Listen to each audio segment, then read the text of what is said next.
All right, red flags of emotional repression, part 75, dissociation.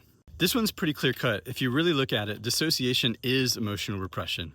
If you can't be in your body, if you live in your head, if you're fogging out, if you're dissociated, it means that you're avoiding buried and repressed emotions that are in the body. You may not be consciously avoiding them, and you may have been avoiding them since you were single digits and built a personality on top of them, but you're avoiding them nonetheless.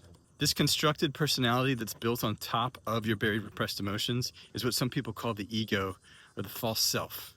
And it's the result of emotional repression and dissociation from a young age. If I emotionally repress or dissociate from what's true, I'm forced to identify with what's false.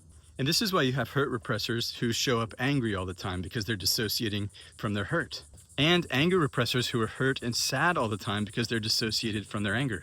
So what do you do if you're a person who's dissociated, has a hard time getting into their body, and can't feel their feelings very well? Well, you can use the Kiloby inquiries to make your unconscious dissociation patterns conscious. Think of it this way: below the level of consciousness, you're choosing to not feel something. But because it's unconscious, it doesn't feel like a choice. It feels like it's just something that's happening on its own.